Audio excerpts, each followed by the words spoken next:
It's been 48 hours since the Taliban has seized power by the barrel of the gun in Afghanistan.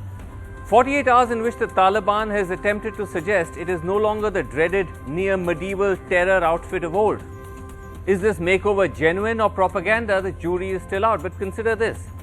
A Taliban official, reportedly part of their cultural wing, was interviewed on state TV where he encouraged women to join the government and also offered an amnesty to all government workers. باور است که زنان بزرگترین قربانی بحران‌ها و معضل‌ها در 40 چند ساله گذشته افغانستان بودند و امارت اسلامی نمی‌خواهد که پس از این باز هم زنان همچنان قربانی باشند. Another video tweeted out by the Taliban on social media. It shows a Taliban official at a hospital in Kabul asking women doctors to carry on working. پښتونان دي څومره ډاکټرانې چې د کابل په شفاخانو کې دي نو ټول نه موږ غوښتنه کوو چې خپل وظیفو ته دې په اطمینان باندې راسي داسې اطمینان. A Taliban member allowed himself to be interviewed by a woman anchor on Afghanistan's main news channel, Tolo News. دغه څرګندونې څنګه ارزوي اوس مهال؟ کنه دې چې تاسو پوښتنې ته ځواب ورکړم غواړم د دې اوسني وضعیت په اړه خپل ګران ولس ته مبارکي وایم د دې مثبت تحول په نتیجه کې. Tolo News tweeted this out.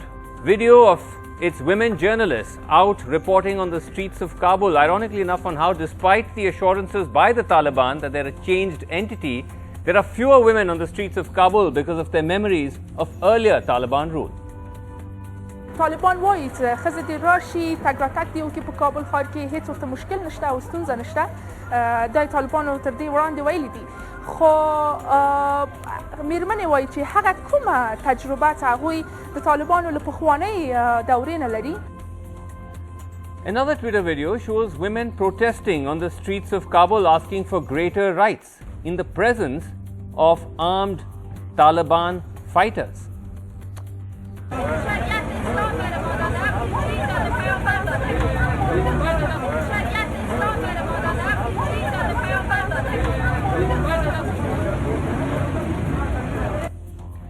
Now, all this apart, social media is flooded with reports that things may not have changed that much, of how Taliban members and fighters are going door to door, singling out those considered problematic, like journalists or those seen as allied to the previous regime. Now, arguably in response to this, the Taliban spokesperson Sohail Shaheen tweeted out a number of tweets saying the Mujahideen cannot enter homes without permission and that no one's property or lives are at risk. He also assured diplomats and embassies of security.